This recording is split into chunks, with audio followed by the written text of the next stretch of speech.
사실상의 우선 변제권인데요. 우리가 이제 이게 사실상이라는 표현이 더 중요한데, 우선 변제권 하면 뭐 지리권, 뭐 저당권 이렇게 해서 그 담보 물권을 가지게 된 사람, 물권적인 지위죠. 물권자로서의 담보 물권을 가지게 된 사람은 우선 변제권을 가지게 돼요. 그게 또 이제 물권의 또 핵심이고요. 자, 그런데 이 유치권은 물권이라고 하면서도 법률적인 우선 변제권이 없습니다. 법률적인 우선 변제권이 없어요.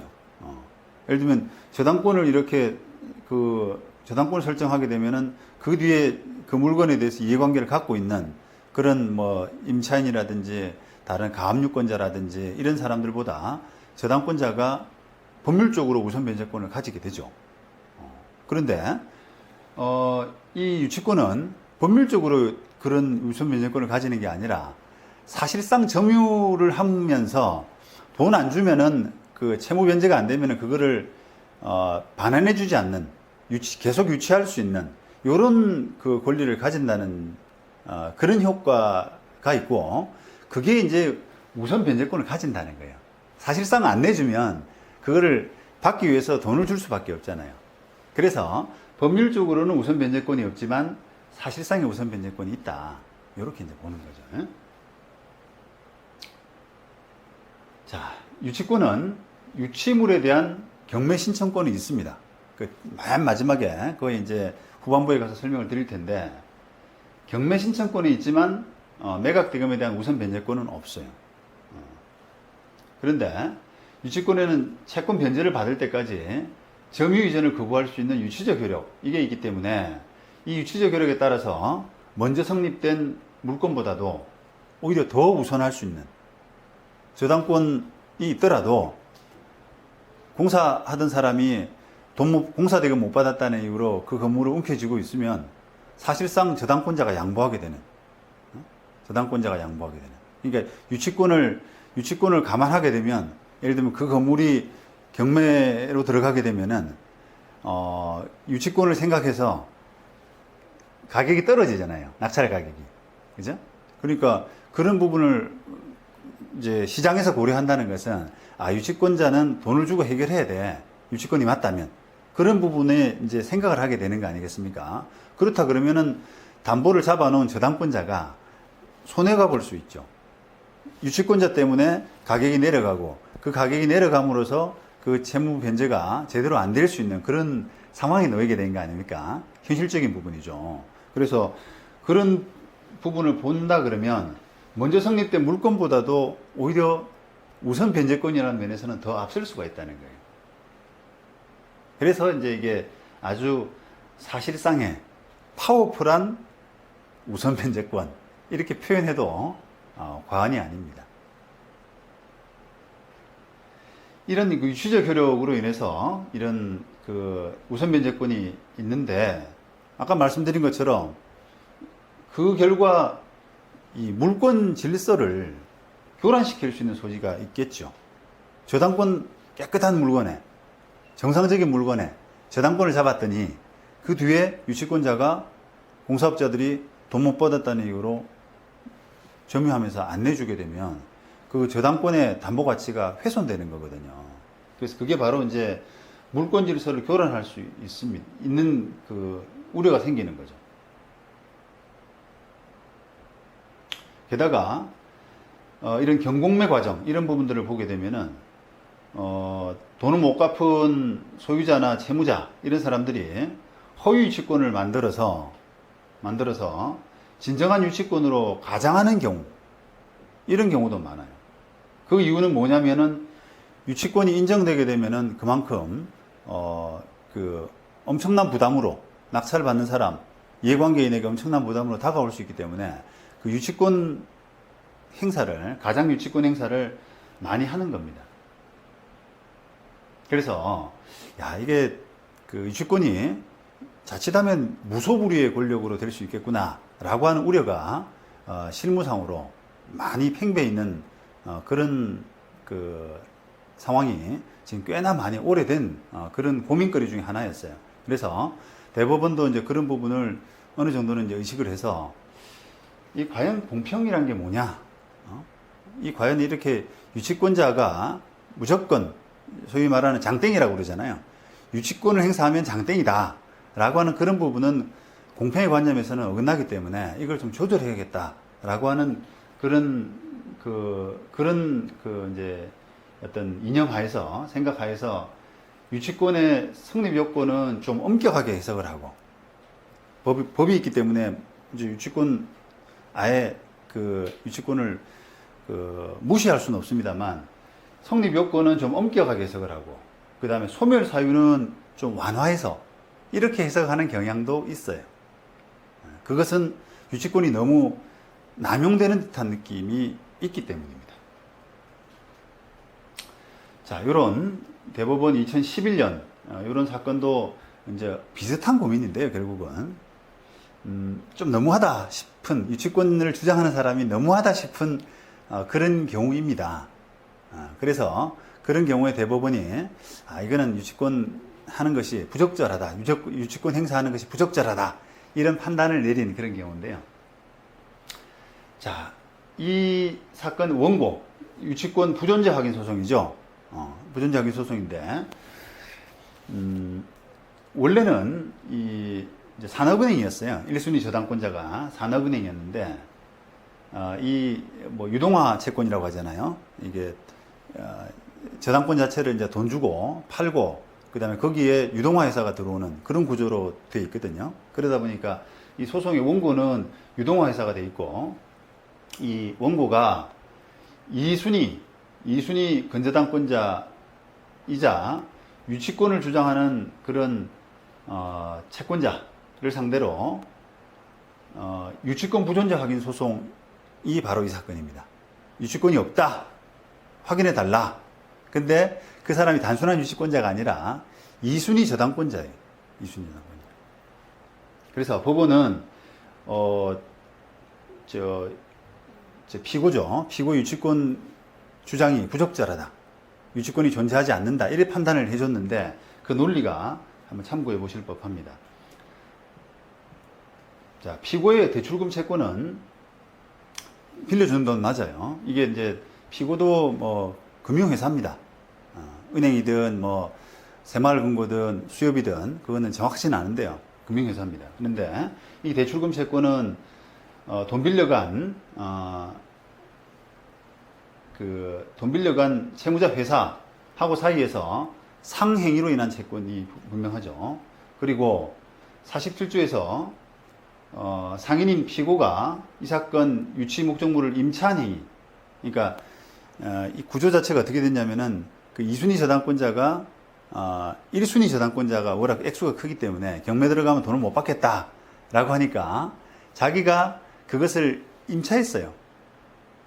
물건을 해당 건물을 부동산 건물을 아주 싸게 임차를 해버리고 그 임차 그렇게 해가지고 점유를 하게 된 것을 기화로 해서 유치권이 이제 도립되게 된 겁니다.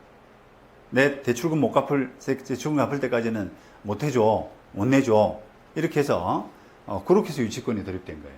그러니까 그거를 점유를 뺐으면 만약에 우격 따짐으로 들어가서 점유를 뺐으면은 이제 어떻게 보면 불법 점유가 되기 때문에 유치권이 안 되지 않습니까? 그런데 이제 점유를 하기 위해서 임대차 계약을 하고 그 다음에 그 임대차 계약의 점유에 의해서 그 대출금 채권을 근거로 그렇게 이제 한 겁니다. 점유를.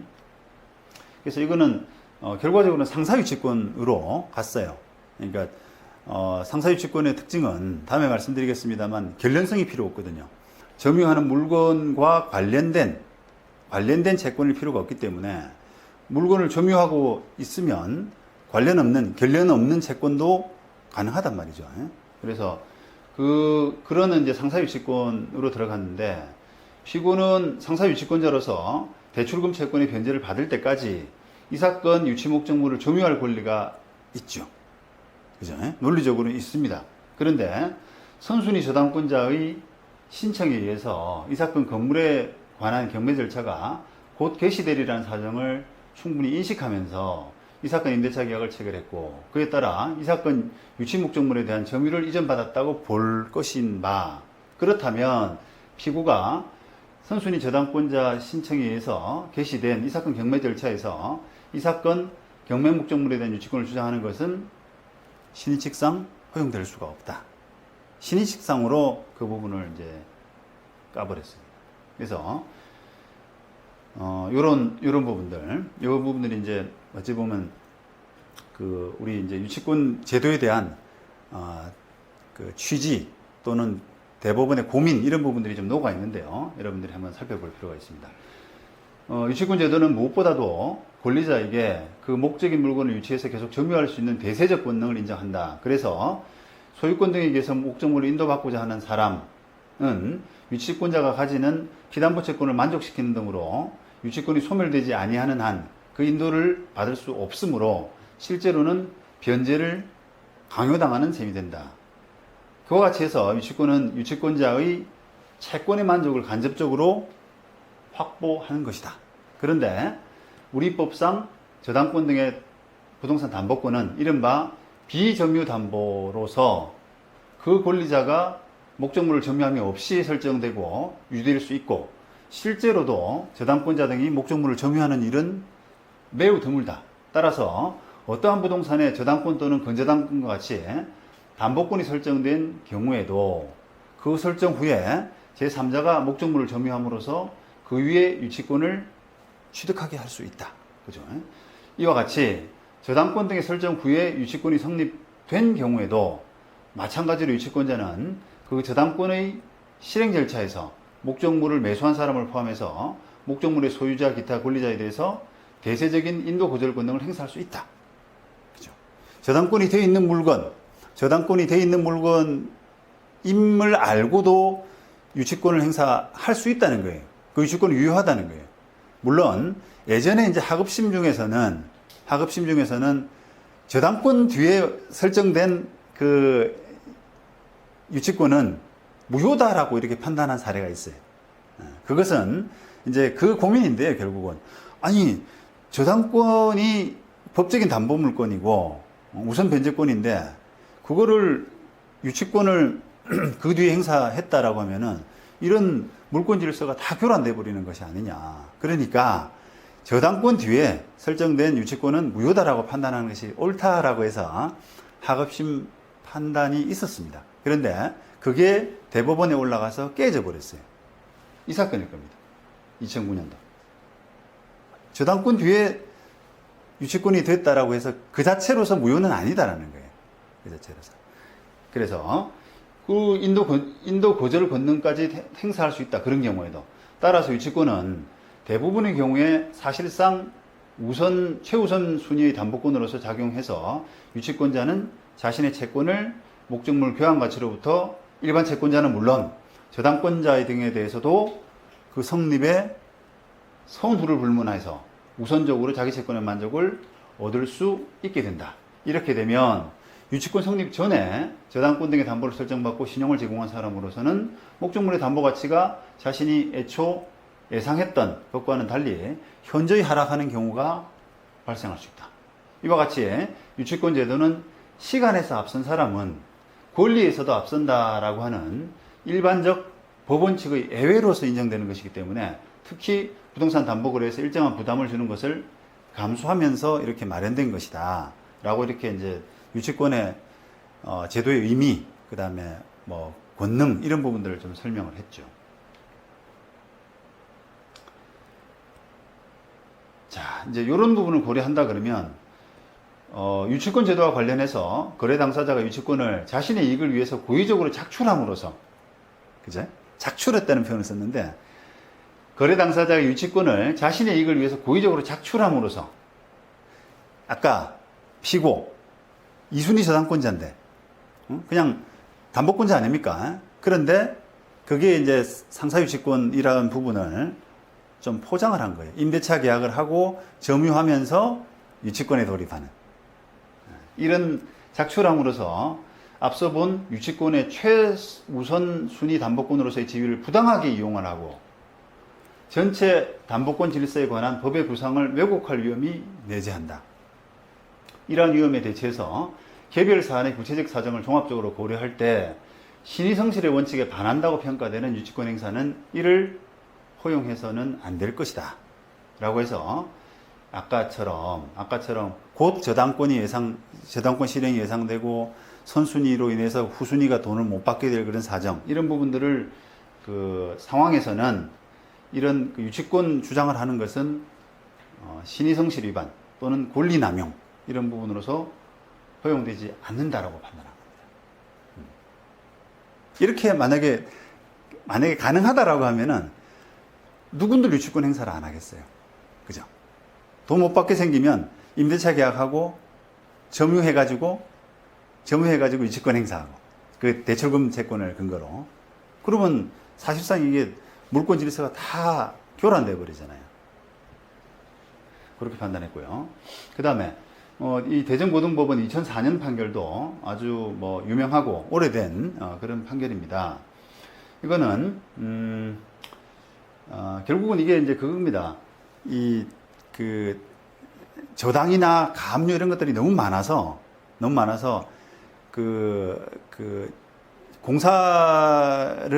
공사를 시작하기가, 공사 계약을 시작하기가 매우 부적절한 그런 상황에서 공사 계약을 하고요.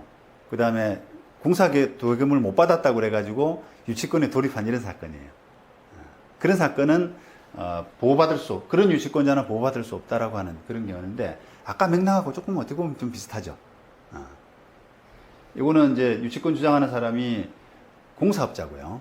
아주 거액의 채무가 있는 그 부동산에 공사를 들어간 공사업자고, 요거는 아까 후순위 저당권자, 돈을 정상적으로 못 받게 생기게 될 후순위 저당권자라는 부분만 차이가 있지, 그런 이념은 마찬가지입니다. 그래서 이것도 역시 마찬가지로 신의 측에 반해서 허용될 수 없다라고 했어요. 그리고 우리가 이제 또 논리 중에 하나가 인정이 안 되는데, 그러니까 그런 사람은 보호받을 수 없다라고 이렇게 그 결론을 지으면서도, 그럼 과연 어떤 논리로 이렇게 짜봐야 되나라고 하는 고민을 법원이 하거든요. 그래서 대체로는 그냥 적용할 거 없으면은 신의측 위반이에요. 민법 2조인가요? 신의측 위반에 되는데, 웬만하면은 다른 권리, 다른 어떤 근거 조항 이런 부분이 있으면 그 적용을 하려고 그러거든요. 그런데 그 적용 조항 중에서 320조 2항을 유추 적용했어요. 320조 2항. 이 320조 2항이 뭐냐면, 불법 점유자에 대해서는 유치권 인정 안 한다라고 하는 거거든요. 그러면 아까 이 사건에서는 어떻게 접목이 되냐면, 그 해당 공사하기로 한 부동산, 공사 돌입한 부동산에 거액의 저당권이나 이런 것들이 있는데도 거기에 공사를 시작하고 공사대금을 못 받고 유치권을 행사하고 이런 것은 거의 불법 점유나 마찬가지라는 거예요. 그래서 그런 320조 2항을 유추 적용해서 주장할 수가 없다. 아니면 신의 측에 반해서도 안 된다. 이렇게 이제 두 가지 논리로서